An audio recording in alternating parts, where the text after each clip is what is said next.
Keralites കുറച്ചും കൂടി choose ചെയ്യാനല്ലേ. നമ്മൾ ഒന്നും കൂടി അത് പോകണോ വേണ്ടിയോ എന്ന് 2-3 പ്രാവശ്യം ആലോചിച്ചിട്ടേ നമ്മൾ പോകുള്ളൂ. തമിഴ്നാട്ടിൽ അത്ര ചൂസ് ചെയ്യല്ല എന്നാണ് എനിക്ക് തോന്നുന്നത്. അവർക്കൊരു കുഴപ്പമില്ല, ഒരു എൻജോയബിൾ ആണെന്ന് തോന്നിക്കഴിഞ്ഞാൽ അവരങ്ങ് ഇടിച്ചു കയറും.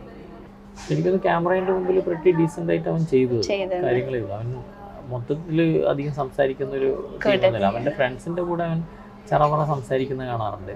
ഇപ്പം എൻ്റെ അടുത്താണെങ്കിലും അധികം സംസാരിക്കുന്നില്ല. അവൻ്റെ അമ്മയുടെ അടുത്താണ് കൂടുതൽ സംസാരിക്കുന്നത്. അവൻ്റെ ചേച്ചിയുടെ അടുത്ത് അടികൂടി നടക്കും.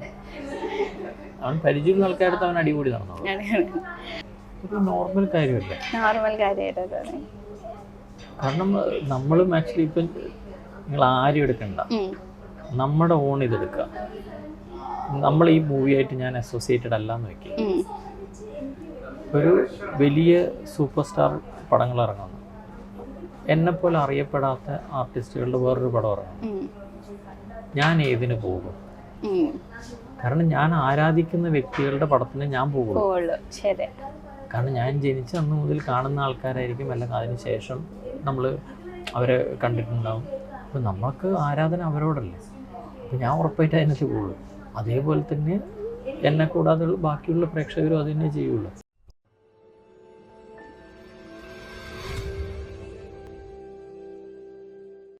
റൂട്ട് നമ്പർ 17 എന്ന സിനിമയിലെ പ്രൊഡ്യൂസറും പിന്നെ ആ സിനിമയിലെ ഒരു കൊച്ചു നായകനാണ് നമ്മുടെ ഒപ്പം ഉള്ളത്. വെൽക്കം ടു മാപ്സ്റ്റിക്. ആദ്യം തന്നെ നമുക്ക് പ്രേക്ഷകർക്ക് വേണ്ടി ഒന്ന് സ്വയം പരിചയപ്പെടുത്താമോ? എൻ്റെ പേര് ഡോക്ടർ അമർ. ഞാനൊരു ഗൈനക്കോളജിസ്റ്റായിട്ട് കണ്ണൂർ വർക്ക് ചെയ്യാണ്. അവിടെ രശ്മി IVF എന്ന് പറഞ്ഞൊരു സെൻ്റർ ഉണ്ട് കൊയിലി ഹോസ്പിറ്റലിൽ. നാസ്ട്രോമിംസുമായിട്ട് അസോസിയേറ്റ് അവിടെ വിസിറ്റിംഗ് കൺസൾട്ടൻ്റാണ്. പിന്നെ എൻ്റെ ഫാദറിന് സ്വന്തം ഹോസ്പിറ്റലുണ്ട് പേരാവൂർ എന്ന് പറഞ്ഞ സ്ഥലത്ത്, അവിടെയും വർക്ക് ചെയ്യുന്നു. നിഹാൽ അല്ലേ? നിഹാലിനെ ഒന്ന് പരിചയപ്പെടുത്താമോ നമ്മുടെ പ്രേക്ഷകർക്ക് വേണ്ടിയിട്ട്? മൈക്ക് വേണോ? പറഞ്ഞാൽ മതി, കേൾക്കും.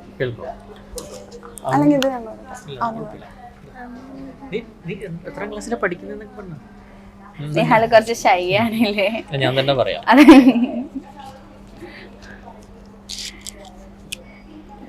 നിഹാല് നമ്മുടെ സിനിമയില്, ഇത് നിഹാൽ എൻ്റെ മകനാണ്. കണ്ണൂർ സിനിമയിൽ 6ാം ക്ലാസ്സിൽ പഠിക്കുന്നു. ഇതിനകത്ത് ചെറിയൊരു വേഷം, നായകന്റെ ചെറിയൊരു പ്രായത്തിൽ. ചെറുപ്പത്തിൽ തന്നെ ചെറുതായിട്ടൊരു നായക വേഷം ചെയ്ത ആളാണ്. എന്നിട്ടാണ് ഒരു ചമ്മലല്ലേ? First time ആയതുകൊണ്ടാണോ? ചെറിയ മുഖമൊക്കെ കാണിച്ചിട്ടുണ്ട്, പക്ഷെ അവന് ഇങ്ങനെ ഇരുന്ന് കഴിഞ്ഞാൽ അവൻ സംസാരിക്കില്ല. അപ്പോ ഇപ്പോ സാറ് പറഞ്ഞു സാർ ഡോക്ടറാണ്, ഗൈനക്കോളജിസ്റ്റ് ആണ്. അപ്പൊ എങ്ങനെയാണ് ഈ ഒരു ഡോക്ടർ എന്ന് പറയുന്ന പ്രൊഫഷനിൽ നിന്നും ഫിലിം പ്രൊഡ്യൂസറിലോട്ട് വന്നത്? ഞാൻ ആക്ച്വലി പ്രൊഡ്യൂസർ എന്നുള്ളതിനേക്കാൾ മുമ്പ് ഫിലിം എല്ലാവർക്കും ഒരു പാഷനല്ലേ. ശരി. ഞാൻ 2013 മുതൽ ഫിലിമിലുണ്ട്. ചെറിയ ചെറിയ വേഷങ്ങൾ ചെയ്യുന്നുണ്ട്. ഏകദേശം 10-18 മലയാളം പടം ചെയ്തു, ഒരു 3 തമിഴ് പടം ചെയ്തു. പ്രൊഡക്ഷനിൽ വളരെ ആക്സിഡൻ്റലി വന്നു പോയതാണ്. ഇതെൻ്റെ 5th മൂവിയാണ് ആക്ച്വലി. 5 മൂവി പ്രൊഡ്യൂസ് ചെയ്തു. ഫസ്റ്റ് ഞാൻ പ്രൊഡ്യൂസ് ചെയ്തത് ഗോൾഡ് കോയിൻസ് എന്ന് പറഞ്ഞ മൂവിയാണ്. സണ്ണി വെയിനൊക്കെ അഭിനയിച്ചൊരു മൂവിയായിരുന്നു, കുട്ടികളെ വെച്ചിട്ട്. അതിൻ്റെ അകത്ത് വസുദേവ് എന്ന് പറഞ്ഞൊരു കുട്ടിയായിരുന്നു മെയിൻ ക്യാരക്ടർ ചെയ്തത്. അവന് പിന്നീട് സ്റ്റേറ്റ് അവാർഡ് കിട്ടുകയും ചെയ്തു ഇപ്പം അടുത്ത ഒരു പടത്തിന്. അതിനുശേഷം ഞാനും ഇതിൻ്റെ ഡയറക്ടർ അഭിലാഷും ചേർന്നിട്ട് തന്നെ, അതേപോലെ എൻ്റെ ക്യാമറാമാൻ പ്രശാന്ത്, ഞങ്ങൾ 3 പേരും തന്നെ ഒന്നിച്ച വേറൊരു മൂവി ഉണ്ടായിരുന്നു, തായ്നിലം എന്ന് പറഞ്ഞൊരു തമിഴ് ഓഫ് ബീറ്റ് മൂവിയാണത്. ഒരു ശ്രീലങ്കൻ തമിഴ് കുടുംബത്തിൻ്റെ കഥ പറയുന്നതാണ്. അതിനകത്തൊരു വാറിൽ അമ്മ നഷ്ടപ്പെട്ടിട്ട് പിന്നെ അച്ഛനും മകളും ഉള്ള സർവൈവലാണ്. അത് ഞങ്ങൾ ഇറക്കിയിട്ടില്ല, അതിനെ അടുത്ത് വരാനുള്ളൂ. പിന്നെയാണ് ഈ മൂവി. മലയാളത്തിൽ പിന്നെ ചെയ്തിരിക്കുന്നത് ലവ്ലി എന്ന് പറഞ്ഞ മൂവിയാണ്. മാത്യു തോമസ് നായകനായ മൂവിയാണ്. ദിലീഷ് ഡയറക്റ്റ് ചെയ്ത് Ashiq Kapoor first time camera ചെയ്യുന്ന മൂവിയാണത്. അത് ഒരു മെയിൽ റിലീസാക്കണം എന്ന് പ്രതീക്ഷിക്കുന്നുണ്ട്. അതിൻ്റെ പോസ്റ്റ് പ്രൊഡക്ഷനുമായിട്ട് മുന്നോട്ടേക്ക് പോവാണ്. ദിലീഷൊക്കെ അതിൻ്റെ തിരക്കിലാണത്. പിന്നെ ഒരു ദ്വയം എന്ന് പറഞ്ഞൊരു അനദർ ഓഫ് ബീറ്റ് മൂവി, അതെല്ലാം കഴിഞ്ഞ് പോസ്റ്റ് പ്രൊഡക്ഷൻ കഴിഞ്ഞു. പിന്നെ വരാൻ ഇരിക്കുകയാണ് കുറെ സിനിമകൾ അല്ലേ? അപ്പൊ എത്ര സിനിമയിൽ അഭിനയിച്ചു? ഇപ്പൊ അഭിനയിച്ചിട്ടുണ്ടെന്ന് പറഞ്ഞല്ലോ. മലയാളത്തിൽ ഓൾമോസ്റ്റ് 18 സിനിമകൾ അഭിനയിച്ചു. ഇപ്പം ഇനി ഇറങ്ങാനിരിക്കുന്നത് ധ്യാൻ്റെ കൂടെ ഒരു മൂവിയുണ്ട്, ജോയ്ഫുൾ എൻജോയ് എന്ന് പറഞ്ഞിട്ട്. പ്രജേഷ് സെന്നിൻ്റെ ആസിഫ് അലി മൂവി ഉണ്ട് ഹൗഡിനി എന്ന് പറഞ്ഞാൽ അതിനകത്തൊരു നല്ലൊരു ക്യാരക്ടർ. അപ്പൊ ഇനി സിനിമകൾ വരാനുണ്ട്. അപ്പൊ പ്രൊഡക്ഷനിലും ഇനി സിനിമയിൽ വരാണ്ട് അഭിനയത്തിലും സിനിമയിൽ വരാനുണ്ട്. അപ്പം ഇപ്പോ കുറച്ച് സർവൈവൽ മൂവീസും കണ്ടു കാണുമല്ലോ, കുറെ സർവൈവൽ മൂവീസ് ഇപ്പൊ പ്രൊഡക്ഷനും ചെയ്തിട്ടുണ്ടല്ലോ സർവൈവൽ മൂവി. അപ്പൊ അതിൽ നിന്ന് നമ്മുടെ ഈ ഒരു സിനിമ എന്താണ് ഡിഫറെന്റ്? ത്രില്ലർ മൂവീസ് അങ്ങനെ നമുക്ക് ഭയങ്കര ഡിഫറൻസ് ഒന്നും പറയാൻ പറ്റില്ല. ഓൾമോസ്റ്റ് എല്ലാ ത്രില്ലർ മൂവീസും സെയിം ഇതൊക്കെ തന്നെ ആയിരിക്കും. പക്ഷെ നമുക്ക് എപ്പോഴും കാണുമ്പം നമുക്ക് ബോറടിപ്പിക്കാത്ത ഏതൊരു ത്രില്ലർ മൂവിയാണെങ്കിലും അത് ഏതൊരു തരം മൂവിയാണ്, കുടുംബ പശ്ചാത്തലമുള്ള മൂവിയാണെങ്കിൽ ഏതാണെങ്കിലും ബോറടിപ്പിക്കാത്ത ഒരു സിനിമയാണെങ്കിൽ നമ്മൾ കണ്ടിരിക്കും. അത്ര തന്നെ ഇതിനും പറയാനുള്ളൂ. അങ്ങനെ വലിയൊരു പൊട്ടിഘോഷിക്കപ്പെടുന്ന ഒരു സാധനമൊന്നുമല്ല. പക്ഷെ പിന്നെ എന്തിനാണ് മീഡിയക്ക് മുമ്പിൽ വന്നതെന്നാണ് അടുത്ത ചോദ്യം. ബോറടിക്കാത്ത നല്ലൊരു തിയേറ്റർ എക്സ്പീരിയൻസ് ഉള്ളൊരു പടം ആരും കാണാതെ പോകരുതെന്ന് വിചാരിച്ചിട്ട് വന്നതാണ്. കാരണം തമിഴ്നാട്ടിൽ റിലീസ് ചെയ്തതിന് ശേഷമാണ് നമുക്ക് വേണ്ടി ഇതൊരു മനസ്സിലായത്. അവിടെ 2-3 ആഴ്ച നല്ല രീതിയിൽ ഓടിക്കഴിഞ്ഞപ്പോഴാണ് ഓക്കെ ഇത് നമ്മൾ കേരളത്തിലും കൊണ്ടുവരാമെന്ന് മനസ്സിലായി. കേരളത്തിൽ നമ്മൾ ചെറിയൊരു പ്രീമിയർ നടത്തിയപ്പം ആൾക്കാരും അത് തന്നെയാണ് പറഞ്ഞത്, ഇത് കുഴപ്പമില്ല, കേരള ഓഡിയൻസിനും ഇഷ്ടപ്പെടുന്ന ഒരു സാധനമാണ്. നമ്മൾ ചെയ്തൊരു മൂവി നമുക്ക് പരിചയമുള്ള ആൾക്കാരുടെ മുമ്പിൽ സ്വന്തം നാട്ടിൽ റിലീസ് ചെയ്യാനുള്ളൊരു ആഗ്രഹം. ഇപ്പൊ 2 ഓഡിയൻസായിട്ട് പരിചിതമാണല്ലോ, മലയാള ഓഡിയൻസ് ആയിട്ട് തമിഴ് ഓഡിയൻസ് ആയിട്ടും. രണ്ടും എന്താ ഒരു ഡിഫറൻസ് തോന്നിയേക്കുന്നത്? ഇപ്പൊ ഒരു മൂവി റിവ്യൂ ചെയ്യുന്നതിനാണെങ്കിലും അല്ലെങ്കിൽ അവരുടെ ഒരു ടേസ്റ്റ് അനുസരിച്ച് എന്തെങ്കിലും ഡിഫറൻസ് തോന്നിയിട്ടുണ്ടോ? കേരളൈറ്റ്സ് കുറച്ചും കൂടി ചൂസ് ചെയ്യാനല്ലേ, നമ്മള് ഒന്നും കൂടി അത് പോകണോ വേണ്ടോ എന്ന് 2-3 പ്രാവശ്യം ആലോചിച്ചിട്ടേ നമ്മൾ പോവുള്ളൂ. തമിഴ്നാട്ടിൽ അത്ര ചൂസ് ചെയ്യല്ല എന്നാണ് എനിക്ക് തോന്നുന്നത്. അവർക്കൊരു കുഴപ്പമില്ല, ഒരു എൻജോയബിൾ ആണെന്ന് തോന്നിക്കഴിഞ്ഞാൽ അവരങ്ങ് ഇടിച്ചു കയറും. ഇപ്പൊ നമുക്കിപ്പോ ഈ ഒരു മൂവിയിൽ നോക്കുകയാണെങ്കിലും കാസ്റ്റിംഗ് തമിഴ് മൂവി ആണെങ്കിലും മിക്ക കാസ്റ്റിംഗും മലയാളത്തിൽ നിന്നാണ് എടുത്തത്. അപ്പൊ എന്തുകൊണ്ടാണ് അങ്ങനെ ഒരു ചൂസ് ചെയ്തത്? ഇത് ആക്ച്വലി ഇതിന്റെ ഡയറക്ടർ കം റൈറ്റർ അഭിലാഷ് ദേവൻ, മൂപ്പര് മോർ കംഫർട്ടബിൾ ആയിട്ടുള്ള ലാംഗ്വേജ് തമിഴാണ്. അപ്പം നമ്മളൊരു ഇത് സ്ക്രിപ്റ്റ് വരുമ്പോൾ എപ്പോഴും നല്ലൊരു കാസ്റ്റ് കിട്ടുമെന്ന് പറഞ്ഞാൽ മീൻ ലീഡ് ക്യാരക്ടർ ഒരു നോൺ ഫേസ് ആയിരിക്കണം. അഭിലാഷിന് പരിചയമുള്ള ഒരാളാണ് ജിതൻ രമേശ്, അല്ലെങ്കിൽ അവർ നല്ല ഫ്രണ്ട്സാണ്. അപ്പോൾ ജിത്തൻ്റെ അടുത്ത് ഓൾറെഡി ഈ കഥ നേരത്തെ പറഞ്ഞിട്ടുണ്ടായിരുന്നു. അപ്പോൾ ആൾക്ക് കഥ ഇഷ്ടപ്പെടുകയും ചെയ്തു. അപ്പം അഭിലാഷ് ജിത്തനോട് ഈ കഥ ഓൾറെഡി പറഞ്ഞിട്ടുണ്ടായിരുന്നു. അപ്പം അങ്ങനെയാണ് ഞങ്ങൾ തമിഴിൽ ചെയ്യാമെന്ന് വിചാരിച്ചത്. തമിഴിൽ അറിയപ്പെടുന്ന ഒരു ആർട്ടിസ്റ്റ് ഉണ്ട്, അയാൾക്ക് കഥ ഇഷ്ടപ്പെട്ടു, ആൾ ഇതിനകത്ത് നിന്നുകൊണ്ട് പ്രവർത്തിക്കാമെന്ന് റെഡിയായി. അപ്പം ഞങ്ങൾ തമിഴിൽ ചെയ്യാമെന്ന് വെച്ചു. പക്ഷെ നമുക്ക് പിന്നെ ടെക്നീഷ്യൻസിനെ സെലക്ട് ചെയ്യുമ്പോൾ നമുക്ക് അവിടെ പരിചയമില്ലാത്ത ആൾക്കാരെ, നമുക്ക് ഫുൾ പുതിയ ആൾക്കാരെ നമുക്ക് തീരെ പരിചയമില്ലാത്തൊരു മേഖലയിൽ പോയി സെലക്ട് ചെയ്യൽ ബുദ്ധിമുട്ടല്ലേ. അതിനേക്കാളും നല്ല നമുക്ക് മലയാളത്തിൽ നമുക്ക് പരിചയമുള്ള, നമുക്ക് അത്രയും ക്ലോസ് ആയിട്ടുള്ള എത്രയോ ബ്രില്യൻ്റ് ആൾക്കാരാണല്ലേ. ഔസേപ്പിച്ചൻ സാറുമായിട്ട് ഞാനിത് 3ാമത്തെ മൂവിയാണ്. ഗോൾഡ് കോയിൻസ്, തായ്നിലം, റോഡ് നമ്പർ 7. അപ്പോൾ ഇത് 3 പടം ഞങ്ങൾ ഒരുമിച്ചായി. ഞാൻ, അഭിലാഷ്, പ്രശാന്ത് ഏട്ടൻ, ഇത് 2ാമത്തെ. പിന്നെ നമുക്ക് എന്തായാലും ഇത് പിന്നെ ഇതിൻ്റെ എഡിറ്റർ അഖിലേഷ് മോഹൻ, ബ്രോഡാഡി, കുരുതി, എമ്പുരാൻ്റെ ഒക്കെ എഡിറ്ററാണ്. അഖിലേഷ് ആക്ച്വലി കണ്ണൂർക്കാരനാണ്. ഞാൻ അഖിലേഷ് ചെയ്ത ഒരുപാട് ഷോർട്ട് ഫിലിംസിൽ ഞാൻ അഭിനയിച്ചിട്ടുണ്ട്. എനിക്ക് അഖിലേഷുമായിട്ട് അങ്ങനെയും അടുപ്പമുണ്ട്. അപ്പം അഖിലേഷ് ഇതിനകത്തേക്ക് കയറി. മേക്കപ്പ് ആർട്ടിസ്റ്റ്, മേക്കപ്പ് മാൻ ആണെങ്കിൽ റഷീദ് ഖാ പ്രശാന്ത് ഏട്ടനുമായിട്ട് വളരെ ക്ലോസ് ആണ്, സ്റ്റേറ്റ് അവാർഡ് വിന്നറാണ്. അങ്ങനെ റഷീദ് ഖാ വന്നു. രാധാകൃഷ്ണൻ സൗണ്ടിൻ്റെ ആണെങ്കിൽ ഔസേപ്പച്ചൻ സാർ ത്രൂ ആണ് വരുന്നത്. ഒക്കെ ഒരു പരിചയത്തിൻ്റെ പുറത്താണ് കാര്യങ്ങൾ വരുന്നത്. അപ്പോൾ നമുക്ക് കുറച്ചും കൂടി വർക്കിംഗ് അറ്റ്മോസ്ഫിയർ കുറച്ചും കൂടി ബെറ്റർ ആയിരിക്കും. നിഹാലിന് എങ്ങനെയാണ് സിനിമ ഭയങ്കര ഇഷ്ടമാണ്, സിനിമയിൽ അഭിനയിക്കാൻ അങ്ങനെയൊക്കെ താല്പര്യമുള്ള ഒരാളാണ്? അത് നമുക്കും അറിയില്ല. ഇവൻ സിനിമയൊക്കെ കാണും. ഞാൻ ഒരു ദിവസം വെറുതെ ചോദിച്ചത് അവൻ്റെ അടുത്ത്, എടാ ഇതിനകത്തൊരു ചെറിയൊരു ക്യാരക്ടറുണ്ട്, നീ ചെയ്യുമോ? അപ്പം അവൻ പറഞ്ഞു എനിക്കറിയില്ല എന്ന് പറഞ്ഞു. അപ്പോൾ ഞാൻ അഭിലാഷിൻ്റെ അടുത്ത് പറഞ്ഞു അവൻ ആഗ്രഹം ഉണ്ടെന്ന് തോന്നുന്നു, നിങ്ങൾ നോക്കാം, അവൻ ചെയ്യുകയാണെങ്കിൽ ചെയ്തോട്ടെ, അവൻ ചെയ്യുന്നില്ല എന്ന് നിങ്ങൾക്ക് തോന്നി അവനെ മാറ്റിയിട്ട് നമുക്ക് വേറൊരാളാണ്. ഇതിനകത്ത് പിന്നെ ഡയലോഗും അങ്ങനെയൊന്നും ഉണ്ടായിരുന്നില്ല, 1-2 ചെറിയ വേർഡ്സ് മാത്രമേ ഉള്ളൂ, കുറച്ച് ഇമോഷൻസ് ആയിരുന്നു. എനിക്കത് ക്യാമറേൻ്റെ മുമ്പിൽ പ്രിറ്റി ഡീസൻ്റ് ആയിട്ട് അവൻ ചെയ്തു കാര്യങ്ങളേ ഉള്ളൂ. അവൻ മൊത്തത്തിൽ അധികം സംസാരിക്കുന്ന ഒരു ടീമൊന്നുമില്ല. അവൻ്റെ ഫ്രണ്ട്സിൻ്റെ കൂടെ അവൻ ചറവറ സംസാരിക്കുന്നത് കാണാറുണ്ട്. ഇപ്പം എൻ്റെ അടുത്താണെങ്കിലും അധികം സംസാരിക്കുന്നില്ല. അവൻ അവൻ്റെ അമ്മയുടെ അടുത്താണ് കൂടുതൽ സംസാരിക്കുന്നത്. അവൻ്റെ ചേച്ചിയുടെ അടുത്ത് അടികൂടി നടക്കും. അവൻ പരിചയമുള്ള ആൾക്കാരുടെ അടുത്ത് അവൻ അടികൂടി നടന്നു. അപ്പോൾ ഇപ്പൊ പ്രൊഡക്ഷനും ചെയ്തിട്ടുണ്ട്, ആക്ടിങ്ങും ചെയ്തിട്ടുണ്ട്. അപ്പൊ ഇതിൽ ഏറ്റവും കൂടുതൽ കുറച്ചുകൂടെ ഹാൻഡിൽ ചെയ്യാൻ എളുപ്പമാണെന്ന് തോന്നിയത് ഏതാണ്? ഉറപ്പായിട്ട് ആക്ടിങ് അല്ലേ. ആക്ടിങ് ആയിരിക്കും. കാരണം നമുക്ക് റെസ്പോൺസിബിലിറ്റി ഇല്ല എന്നല്ല, നമ്മുടെ ടെൻഷൻസ് കുറവല്ലേ. നമ്മൾ ആ ക്യാരക്ടറിനെ കുറിച്ച് മാത്രം ആലോചിക്കുക, ആ പടം നന്നാക്കാൻ വേണ്ടിയിട്ട് ഏറ്റവും നന്നായിട്ട് ആ ക്യാരക്ടർ ചെയ്യുക. പിന്നെ ആ പ്രൊഡ്യൂസർ ആ ക്രൂ പറയുന്ന ടൈമിൽ നമ്മൾ കറക്റ്റ് അവിടെ എത്തുക, അവരുടെ ടൈം കളയരുത്, അങ്ങനെയുള്ള കാര്യങ്ങൾ നമ്മൾ ശ്രദ്ധിച്ചാൽ മതി. പക്ഷെ പ്രൊഡക്ഷൻ സൈഡ് എന്ന് പറഞ്ഞു കഴിഞ്ഞാൽ നമുക്ക് എല്ലാ ഫാക്ടേഴ്സും ഒരുമിച്ച് വരണ്ടേ. അത് അത്ര എളുപ്പമുള്ള കാര്യമല്ല, ഭയങ്കര ടെൻഷൻ ഉണ്ടാക്കുന്ന ഒരു കാര്യം. ഇപ്പൊ വേറെ ഏതെങ്കിലും മേഖലയിൽ ട്രൈ ചെയ്യണം തോന്നിയിട്ടുണ്ടോ? പ്രൊഡക്ഷനും ആക്ടിങ്ങും അല്ലാണ്ട് സിനിമയിലോ? ഇല്ല. ഞാൻ ഈ പ്രൊഡക്ഷൻ തന്നെ ആക്ച്വലി അങ്ങനെ കണ്ടിന്യൂ ചെയ്യാൻ വിചാരിച്ചൊരു കാര്യമൊന്നുമല്ല. ഒരു സാഹചര്യത്തിൽ അത് ചെയ്തു പോയതാണ്. ഇപ്പം ഫസ്റ്റ് പടമാണെങ്കിൽ പോലും ഗോൾഡ് കോയിൻസ് ഞാനൊരിക്കലും പ്രൊഡ്യൂസ് ചെയ്യാൻ പോയ പടമൊന്നുമല്ല. ഞാനതിനകത്ത് ഒരു ക്യാരക്ടർ മാത്രം ചെയ്യാൻ പോയ ഒരാളാണ്. എൻ്റെ കുറച്ച് ഫ്രണ്ട്സ് ആയിരുന്നു അതിൻ്റെ പ്രൊഡ്യൂസേഴ്സ്. അവർക്ക് പിന്നെ അത് പുൾ ഓഫ് ചെയ്യാൻ പറ്റാതിരുന്നപ്പം ഞാൻ പിന്നെ ഏറ്റെടുക്കേണ്ടി വന്നത്. കാരണം പടം ഓൾമോസ്റ്റ് 3/4 അല്ലെങ്കിൽ 80% കഴിഞ്ഞു. പിന്നെ ആ പടം നടന്നില്ലെങ്കിൽ ആ അഭിനയിച്ച എനിക്കും എല്ലാ ആൾക്കാർക്കും നഷ്ടമല്ലേ. എൻ്റെ എത്രയോ ദിവസങ്ങൾ പോയി. പിന്നെ അപ്പോഴേക്കും നമുക്ക് പടത്തിൻ്റെ ഏകദേശം കഥ അറിയാം, പടം കുഴപ്പമില്ല എന്ന് മനസ്സിലായി. അങ്ങനെ ഞാനത് ചെയ്തു. രണ്ടാമത്തെ ആയുധം ചെയ്തത് ആക്ച്വലി എൻ്റെ മകൾക്ക് വന്നൊരു ക്യാരക്ടറായിരുന്നു. അതും വേറെ പ്രൊഡ്യൂസേഴ്സ് ഒന്നും ഉണ്ടായിരുന്നില്ല. ആ വർഷം ചെയ്തിട്ടില്ലെങ്കിൽ മകൾ വളരും, പിന്നെ അവർക്ക് ആ ക്യാരക്ടർ ചെയ്യാൻ പറ്റില്ല.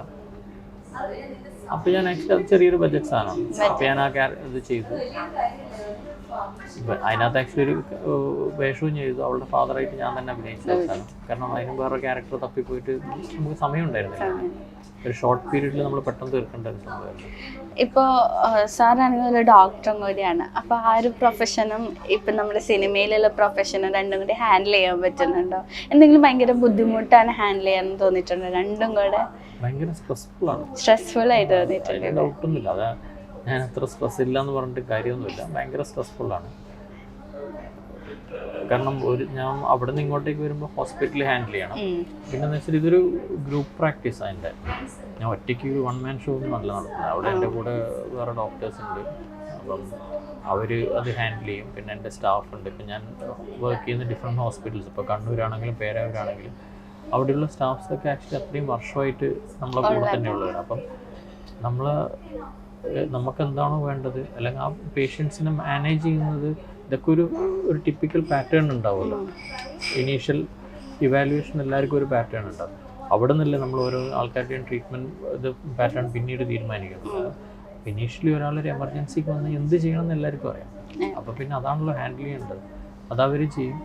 ഇപ്പം ഞാൻ സിനിമയ്ക്ക് പോയി കഴിഞ്ഞാൽ വൈഫ് ഹാൻഡിൽ ചെയ്യും. വൈഫ് ആക്ച്വലി ഒരു റൊമറ്റോളജിസ്റ്റാണ്. അവൾ ജനറൽ മെഡിസിൻ കഴിഞ്ഞ് റൊമറ്റോളജി പ്രാക്ടീസ് ചെയ്യുന്ന കണ്ണൂർ. അവൾ അത് ഹാൻഡിൽ ചെയ്യും. അങ്ങനെ കാര്യങ്ങൾ പോകുന്നത് സ്ട്രെസ്ഫുള്ളാണ്. അതിൻ്റെ അകത്ത് പ്രൊഡക്ഷനും കൂടി കൂടുമ്പോഴാണ് സ്ട്രെസ്സ് കൂടുന്നത്. അല്ലെങ്കിൽ വലിയ കുഴപ്പമില്ല, നമ്മൾ പോയി അഭിനയിക്കാൻ വരികയെന്നുള്ളത്. ഇപ്പം നമ്മുടെ പ്രേക്ഷകർ ഇപ്പോൾ സാറെന്ന് പറഞ്ഞാൽ കുറേ ത്രില്ലർ മൂവീസ് ഇങ്ങനെ വന്നുകൊണ്ടിരിക്കുന്നു. അപ്പോൾ ഇനിയും ത്രില്ലർ മൂവീസ് വരുന്നത് അത്രയും പ്രേക്ഷകർ അത് അക്സെപ്റ്റ് ചെയ്യുമെന്നുള്ള റീസൺ കൊണ്ടാണോ? ഇതൊരു സീസൺ പോലെയാണ്. വരുമ്പോൾ കുറേ ത്രില്ലർ മൂവീസ്, അതിൻ്റെ ഒരു ഇത് കഴിയുമ്പം കുറേ ഫാമിലി ഇത് വരും. കുറച്ച് കഴിയുമ്പോൾ കുറേ കോമഡി സംഭവങ്ങൾ വരും. വീണ്ടും തിരിച്ചതിലേക്ക് പോകാം. ഏതെങ്കിലും ഒരു സാധനം ഹിറ്റാകുമ്പോൾ അതിൻ്റെ പുറകെ നമ്മൾ പോകും. ഇപ്പോൾ കുറേ ഇപ്പോൾ നമ്മുടെ മലയാള ഇൻഡസ്ട്രി നോക്കിയാലും ഒരുപാട് സിനിമകൾ ഇങ്ങനെ റിലീസായിക്കൊണ്ടേ ഇരിക്കുന്നുണ്ട്. തമിഴിലും അങ്ങനെ സംഭവിക്കുന്നുണ്ട്. അപ്പോൾ ഈ വലിയ സിനിമകൾ ഇറങ്ങുമ്പോൾ, ഭയങ്കര ബിഗ് ബഡ്ജറ്റ് സിനിമകൾ പറയുമ്പോൾ ചെറിയ ഒരു ബിഗ് ബഡ്ജറ്റുള്ള സിനിമകൾ ഈ അംഗീകരിക്കപ്പെടാണ്ട് പോകാറുണ്ട്. അങ്ങനെ എന്തെങ്കിലും തോന്നിയിട്ടുണ്ടോ ഇൻഡസ്ട്രീസിൽ? നോർമൽ കാര്യമായിട്ട് തോന്നി. കാരണം നമ്മളും ആക്ച്വലി ഇപ്പം നിങ്ങൾ ആരും എടുക്കണ്ട, നമ്മുടെ ഓൺ ഇതെടുക്കുക. നമ്മൾ ഈ മൂവിയായിട്ട് ഞാൻ അസോസിയേറ്റഡ് അല്ലാന്ന് വെക്കുക. ഒരു വലിയ സൂപ്പർ സ്റ്റാർ പടങ്ങൾ ഇറങ്ങുന്നു, എന്നെപ്പോലെ അറിയപ്പെടാത്ത ആർട്ടിസ്റ്റുകളുടെ വേറൊരു പടം ഇറങ്ങുന്നു, ഞാൻ ഏതിന് പോകും? കാരണം ഞാൻ ആരാധിക്കുന്ന വ്യക്തികളുടെ പടത്തിന് ഞാൻ പോകുള്ളൂ. ശരി. കാരണം ഞാൻ ജനിച്ച അന്ന് മുതൽ കാണുന്ന ആൾക്കാരായിരിക്കും, അല്ലെങ്കിൽ അതിന് ശേഷം നമ്മൾ അവരെ കണ്ടിട്ടുണ്ടാവും. അപ്പം നമ്മൾക്ക് ആരാധന അവരോടല്ലേ, അപ്പം ഞാൻ ഉറപ്പായിട്ട് അതിനകത്ത് പോകുള്ളൂ. അതേപോലെ തന്നെ എന്നെ കൂടാതെ ബാക്കിയുള്ള പ്രേക്ഷകരും അത് തന്നെ ചെയ്യുള്ളൂ. അതൊരു എന്താ പറയുക, നോൺ ഫിനോമിനാണ്, നമുക്കതിനൊന്നും മാറ്റാൻ പറ്റില്ല. ഞാനും അങ്ങനെ തന്നെ ചിന്തിക്കുന്നു, ബാക്കി ആൾക്കാർ. അപ്പം ഇത് നമ്മുടെ മൂവി എത്തിക്കാൻ വേണ്ടിയിട്ട് നമ്മൾ മാക്സിമം ശ്രമിക്കാം. ഇപ്പം നമ്മൾ എത്രയൊക്കെ തന്നെ ശ്രമിച്ചാലും ഒരു പരിധിക്കപ്പുറത്ത് നമുക്ക് ആൾക്കാരിലേക്ക് എത്തിക്കാൻ പറ്റില്ല. പിന്നെ അല്ലെങ്കിൽ ഈ പടം അത്രയൊക്കെ സൂപ്പർ ഡ്യൂപ്പർ ആയിരിക്കണം. അങ്ങനെയാണെങ്കിൽ ഉറപ്പായിട്ട് ആളുകളിലേക്ക് മെല്ലെ മെല്ലെ കയറി വരും. പക്ഷേ എനിക്കൊന്ന് പണ്ടത്തെ പോലെ ഇപ്പം നമുക്കതിനൊരു സമയമില്ല. പണ്ടൊരു പടം ഇറങ്ങി അത് ഫസ്റ്റ് ഒരു വീക്ക് അതിന് അഭിപ്രായം കയറി തുടങ്ങിക്കഴിഞ്ഞാൽ നല്ല കയറും. എനിക്ക് ഓർമ്മയുണ്ട്, ഞാൻ മണിച്ചിത്രത്താഴൊക്കെ കാണാൻ പോകുമ്പോൾ ഫസ്റ്റ് 2 ഷോയ്ക്കൊന്നും പാലക്കാട് അരോമ തിയേറ്ററിൽ ആളില്ല. അരോമ തിയേറ്ററോ പ്രിയദർശിനിയോ അത് മറന്നുപോയി, ആളില്ല അവിടെ. അതിന് സെക്കൻഡ് വീക്ക് ആകുമ്പോൾ പിന്നെ അവിടെ അടുക്കാൻ പറ്റുന്നില്ല. ഞാൻ 2ാമത്തെ പ്രാവശ്യം കാണാൻ പോകുമ്പോഴൊക്കെ ഫുൾ തിരക്കാണ്. അതെപ്പോഴും അങ്ങനെയാണ്, നമുക്ക് അതിനൊരു സമയമില്ല. അതിപ്പോൾ എല്ലാ കാര്യത്തിനും അത് തന്നെയാണ്. ഇപ്പം നമ്മുടെ മൊത്തം ലൈഫ് ഫാസ്റ്റ് ആയതോടുകൂടി ഒക്കെ അങ്ങനെ തന്നെയല്ലേ. നമുക്ക് എസ്റ്റാബ്ലിഷ് ചെയ്യാൻ ഒന്നിനും ഒരു സമയമില്ല. പണ്ട് നമുക്ക് അതിനൊരു സമയം ഉണ്ടായിരുന്നു. ഇപ്പോൾ പുതിയ പിള്ളേരാണെങ്കിൽ ഇപ്പോൾ ഒരു ജോലിക്ക് കയറി കഴിഞ്ഞാൽ അവർക്ക് എസ്റ്റാബ്ലിഷ് ചെയ്യാനൊരു സമയമില്ല. കോമ്പറ്റീഷൻ കൂടി. ഇപ്പം ഞാൻ MBBS പഠിക്കാൻ തുടങ്ങിയ കാലത്ത് കേരളത്തിൽ 6 മെഡിക്കൽ കോളേജുള്ളൂ. അതിനു മുൻപ് 5 മെഡിക്കൽ കോളേജുള്ളൂ. ഞാൻ പഠിക്കാൻ തുടങ്ങുന്നതിൻ്റെ തൊട്ടുമ്പത്തെ കൊല്ലമാണ് പരിഹാരം വന്നത്.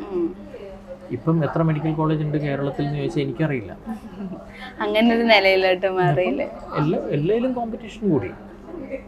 അപ്പം അതാരും പറഞ്ഞിട്ട് കാര്യമൊന്നുമില്ല. അപ്പം വലിയ പടങ്ങൾ ഇറങ്ങുമ്പോൾ നമ്മൾ ചെറിയ പടങ്ങൾ താഴെ പോകും, എല്ലാം കാണാതായിപ്പോൾ. ഗുണങ്ങളും ഉണ്ട്. വലിയ പടത്തിന് കുറേ ആൾക്കാർ വരുമ്പോഴാണ് ചെറിയ പടത്തിനെ കുറിച്ച് കേൾക്കുക. ഇത് ഇങ്ങനെ ഒരു പടം ഉണ്ടല്ലോ, അപ്പോൾ അവർ സെർച്ച് ചെയ്യുമ്പോൾ ഇത് കുഴപ്പമില്ല എന്നുണ്ടെങ്കിൽ ചിലപ്പോൾ അവരതും കയറും. പക്ഷെ പണ്ട് നമ്മളെന്ന് വെച്ചാൽ ഒരു പടത്തിന് പോകുമ്പോൾ നമ്മൾ ഒറ്റ പോക്കിന് 2-3 പടങ്ങൾ കണ്ടിരുന്നു. രാവിലെ മുതൽ രാവിലെ ഒരു ഷോ, മറ്റേ അടുത്ത തിയേറ്ററിൽ അടുത്ത ഷോ. പക്ഷെ ഇപ്പോൾ ആ ട്രെൻഡൊക്കെ മാറി. നമ്മളൊരു പടത്തിന് തീരുമാനിച്ച് പോയി കഴിഞ്ഞാൽ ആ പടത്തിനെ പോകും. കാരണം അപ്പോഴേക്കും നമുക്ക് നല്ല ചിലവാകും. അത്രയും നമുക്ക് അഫോർഡ് ചെയ്യാൻ പറ്റുന്നുള്ളൂ. ഇപ്പം നമ്മുടെ ലൊക്കേഷനിൽ എങ്ങനെ ഉണ്ടായിരുന്നു? നല്ല ഫണ്ണി അല്ലെങ്കിൽ എന്തെങ്കിലും സ്കെയർ എക്സ്പീരിയൻസ് അങ്ങനെ എന്തെങ്കിലും ഉണ്ടായിട്ടുണ്ടോ? ആക്ടേഴ്സോ ആയിട്ട് എന്തെങ്കിലും ഉണ്ടായിട്ടുണ്ടോ? ഫോറസ്റ്റിലൊക്കെയാണ് ഷൂട്ട് ചെയ്തത്. ഇതൊക്കെ ഉണ്ടായിരുന്നു. പക്ഷെ ആ ദിവസങ്ങളിലൊന്നും അത് അഭിലാഷ് പല ഇന്റർവ്യൂവിലും പറയുന്നതും അതേപോലെ എന്നോട് നേരിട്ടും പറഞ്ഞിട്ടുണ്ടായിരുന്നു. പക്ഷെ അന്ന് ഞാൻ നേരിട്ട് എക്സ്പീരിയൻസ് ചെയ്ത കാര്യങ്ങളല്ല. കാരണം ഞാനൊരിക്കലും ഈ ലൊക്കേഷൻ അധികം എൻജോയ് ചെയ്യാൻ എന്നെ കൊണ്ട് പറ്റാറില്ല. ഞാൻ ഡയറക്റ്റ് ഷൂട്ടിന് പോകുന്നു, എൻ്റെ ഭാഗം അഭിനയിക്കുന്നു, ഞാൻ അടുത്ത ഇതിൽ തിരിച്ചു പോകുന്നു. കാരണം ഞാനിതിൻ്റെ പ്രൊഡ്യൂസർ ആയതുകൊണ്ട് തന്നെ ഞാൻ കഴിയുന്ന ലൊക്കേഷൻസ് കേരളത്തിൽ കൊണ്ടുവരാനാണ് ശ്രമിച്ചത്. ഗുഹയുടെ സെറ്റൊക്കെ ഇട്ടത് കാലിക്കറ്റിലിട്ടു. ഫോറസ്റ്റ് ആക്ച്വലി നമ്മൾ തെങ്കാശിയാണ് ഷൂട്ട് ചെയ്തത്.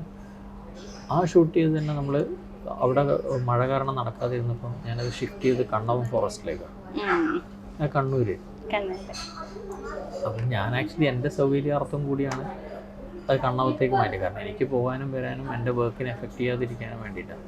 അപ്പം ഞാനതിന് പോവും, തിരിച്ചു വരും. അപ്പം എന്നെ ഒരിക്കലും വിധത്തിലും എഫക്റ്റ് ചെയ്യില്ല. ബാക്കി എല്ലാ സംഭവങ്ങളും അറേഞ്ച് ചെയ്യലും എനിക്ക് എളുപ്പമായിരുന്നു. ഇപ്പം ഒരു സ്കെയറി സംഭവം ഉണ്ടായിരുന്നെന്ന് വെച്ചാൽ, നമ്മൾ കണ്ണവം ഫോറസ്റ്റിന് ഇവരൊക്കെ ഷൂട്ട് കഴിഞ്ഞ് ഇറങ്ങി അന്ന് രാത്രി അവിടെ മഴ പെയ്തിട്ട് ഉരുൾപൊട്ടലൊക്കെ ഉണ്ടായി. അപ്പോഴേക്കും നമ്മളൊക്കെ ഇറങ്ങി വന്നു. ഭാഗ്യത്തിന് ആർക്കൊന്നും സംഭവിച്ചില്ല. അങ്ങനെയൊക്കെ. അപ്പൊ ഇനി നമ്മുടെ മൂവി റിലീസ് ചെയ്തിരിക്കുകയാണ്, എന്താ നമ്മുടെ ഓഡിയൻസിനോട് പറയാനുള്ളത്? ഇതൊരു 2 മണിക്കൂർ തിയേറ്ററിൽ പോയി വാച്ച് ചെയ്യാൻ പറ്റുന്ന, ബോറടിപ്പിക്കാത്ത ഒരു ത്രില്ലർ മൂവിയാണ്.